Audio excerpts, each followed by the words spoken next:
Okay, we have Gimel Zion. If the Parah did not want to leave, we do not take a black cow along with it, so that people should not say they slaughtered the black cow, nor a red cow, so that people should not say they slaughtered two paros adumos. Rabbi Yossi says it is not because of this reason, but rather because it is stated, and he shall take it out, which means alone. And the elders of Israel would precede the delegation by foot of the Mount of Oil, and there was immense immersion room there. And they would render Tamei the Kohen who was to burn the Parah on account of the Sadducees, and they so that they should not say that the Parah Duma service was performed by those who had experienced sunset. They would place their hands on him and say to him, "My master Kohen Gadol, immerse once." He would descend into the mikveh, immerse, come up, and dry himself. And there were large logs arranged there, either of cedar, laurel wood, or boxwood, or smooth fig wood. And they would make it into a sort of tower, and they would open windows in it, and it was faced westward. They would bind the paraduma with a rope of rush and place it on top of the pyre with his head toward the south and its face toward the west. The Kohen would stand to the east with his face to the west, and he would slaughter the paraduma with his right hand and receive his blood in his left hand. And Yehuda says he would receive the blood in his right hand and put it in his left hand and sprinkle it with his right hand. He would dip his finger into the blood and sprinkle 7 times in the direction of the Holy of Holies, and for every sprinkling there would be a dipping. When he would finish sprinkling, he would wipe his hand on the body of the paraduma, and he would send to the pyre and kindle the fire with twigs. Rabbi Kiva says with palm fronds. Okay. Oh wait, Mishnah Yud, Nivka'at. So the I don't see your face. Wait 1 second. Let me see what happened here. There you are. Okay, I don't know what happened. Okay. Nivka'at. So the cow obviously on the fire, it's going to split open. But Amad Chutz Gita, and it went. So it would. So the coin would stand outside. Would stand outside the pit where the cow is being burned. Okay, Natal 8 areas for Ezel v'Shnitola. So once again, we have this. We often see the 8 areas: the cedar wood and the hyssop and the crimson string. We saw them also just now in Nagayim as the part of the purification process. And he throws them in as well. Amar Lehen, 8 areas there, so he would make this whole big ceremony to get people involved, just like we had with the Korban HaOmer. So like all these things, like this is it. 8 areas there, Azov there, Shnitulase, is this, and everyone's saying Shalosh Pamim al Kol Davar, V'Davar, Ve'imam Imlo Hein V'Hein, Shalosh Pamim al Kol Davar V'Davar.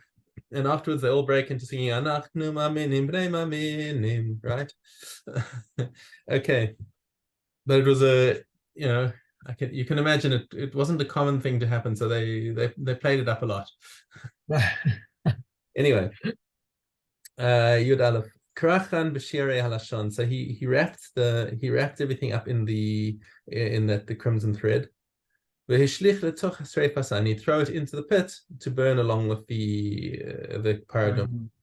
Nisrafa, once it's burned, and they would beat it into small ashes with sticks. The kovrin or sab bichvaros, and kovrin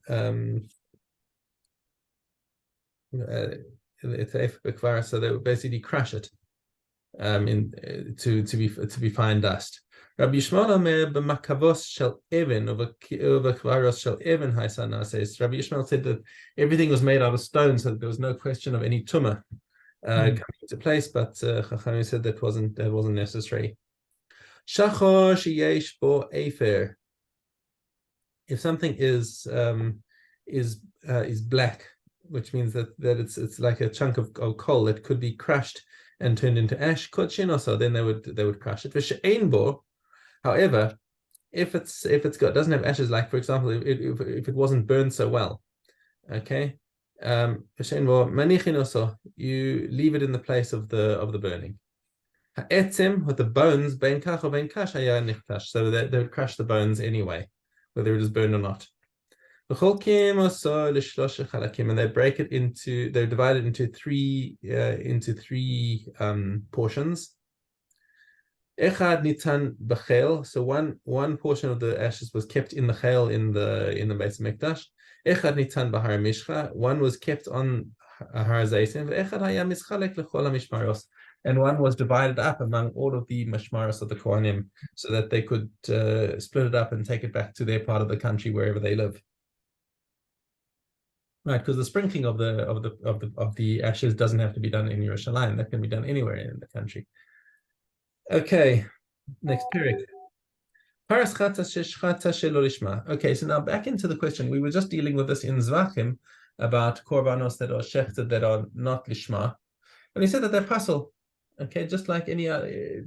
So a korban that's shechted for the wrong, for the wrong kavana.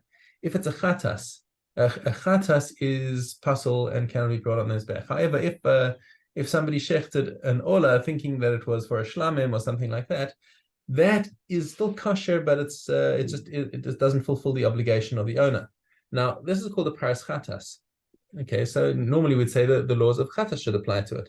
So if he shechted it shelo lishma or kibel behizav shelo lishma, if he received the blood or sprinkled it, that was not lishma, or lishma v'shelo lishma, or partially lishma and partially not, or shelo lishma v'lishma, psula, that is pasul. However, Rabbi Eliezer machshir. Rabbi Eliezer makes a deal over here, which we're going to see that.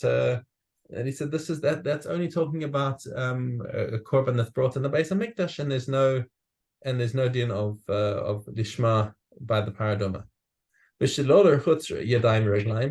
Also, if the Kohen failed to wash his hands and his feet before doing this, it's also pasul.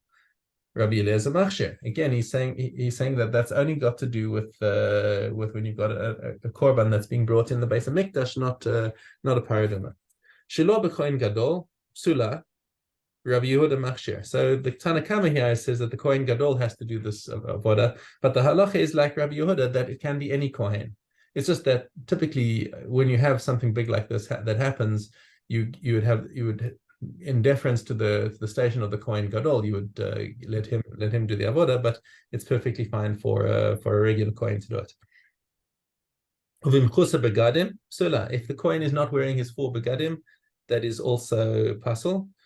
Ovechlei Lavan Haisana says it was done in the white clothes. So even if the Kohen Gadol is doing it, he takes off the gold vestments and he only wears the same clothes as a regular Kohen when doing the avodah.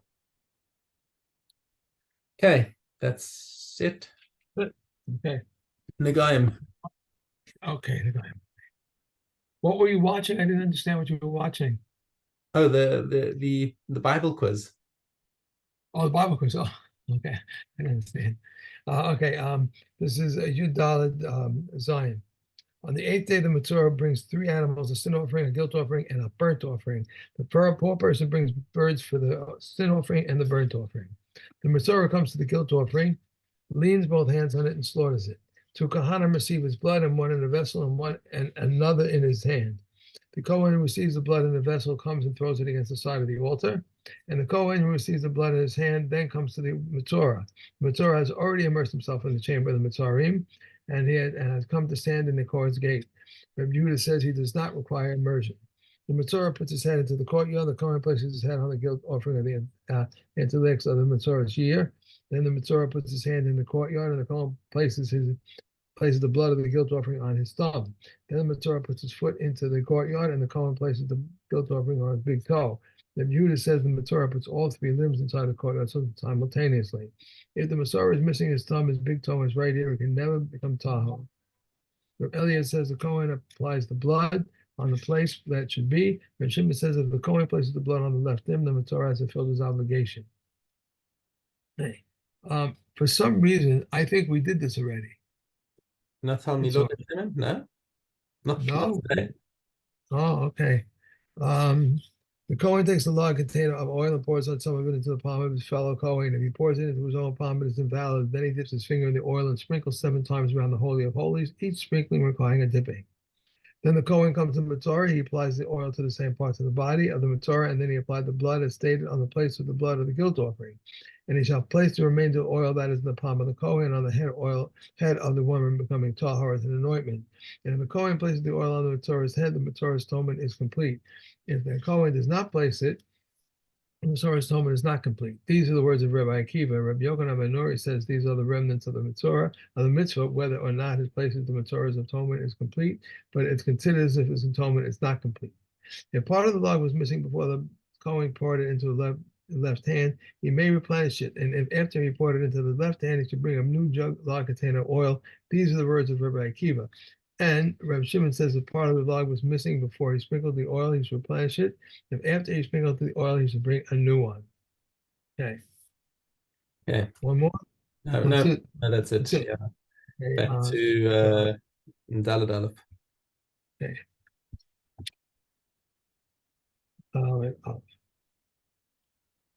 There are stringencies that apply to white hair, which do not apply to expansion, and there are stringencies that apply to expansion, which do not apply to white hair. White hair has renders tuma initially renders tummy with any shade of white and has no symptoms, whereby it is tahu.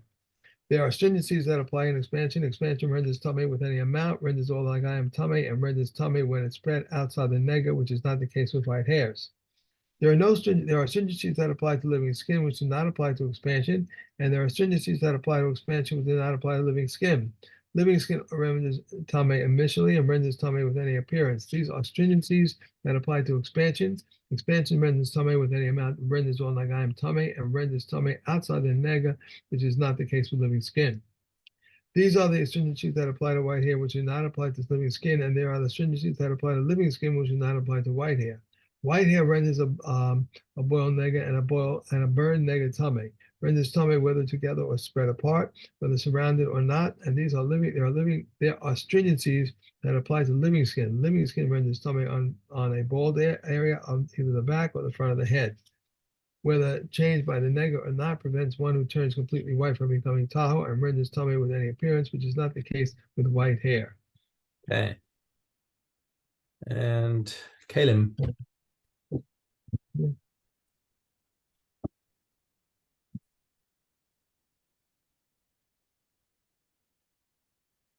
This is Yud Zayin Yudalid. There are some items that were created on the first day that are susceptible to tumah.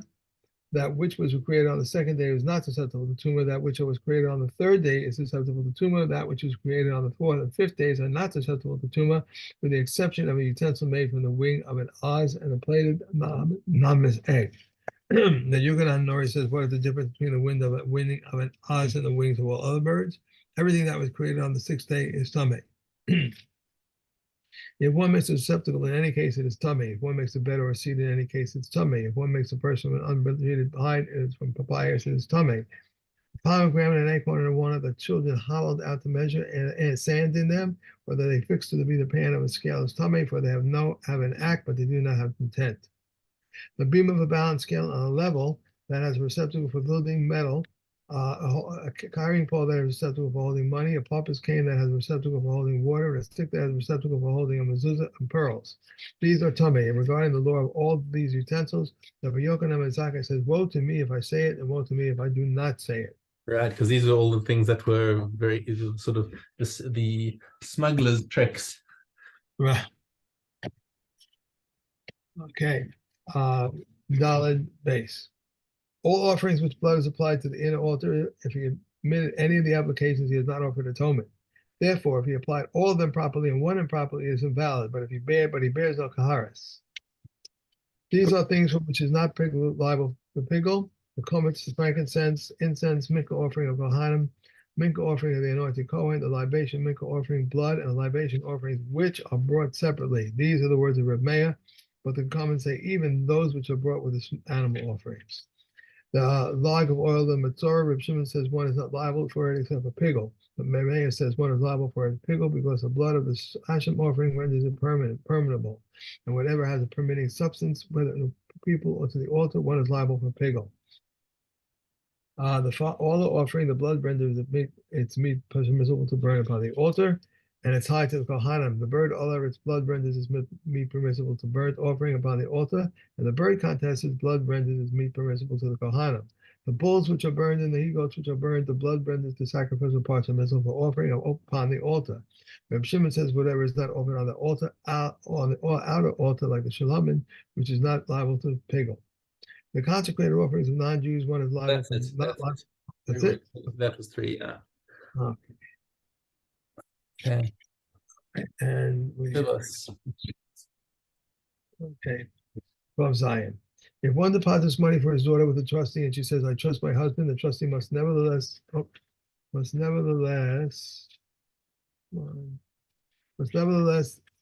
do as he was instructed.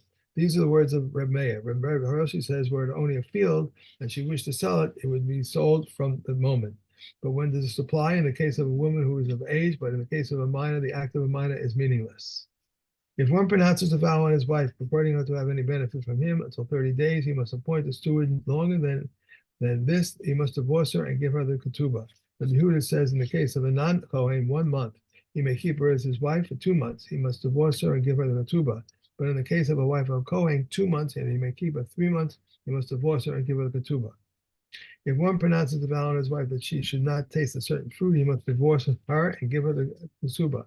Rabbi Yehuda says in the case of a non-Kohen, 1 day he may keep her, 2 days he must divorce her and give her the ketubah. In the case of a wife of Kohen, 2 days he may keep her, 3 days he must divorce her and give her the ketubah. Okay. And Chumos.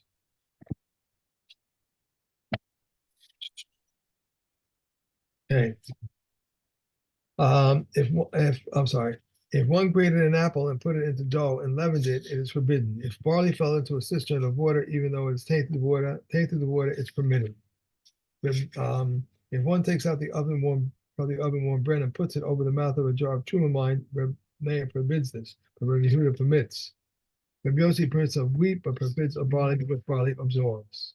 If one heated an oven with cumin of truma and baked it in it, the bread is permitted since there was no taste but only the aroma of cumin. Okay, good. You got in. Okay. Okay. Great. All right, Mr. Shabbat, we'll see you regular time. Okay. Have a great day. Go back to the test. Okay. Bye. Bye.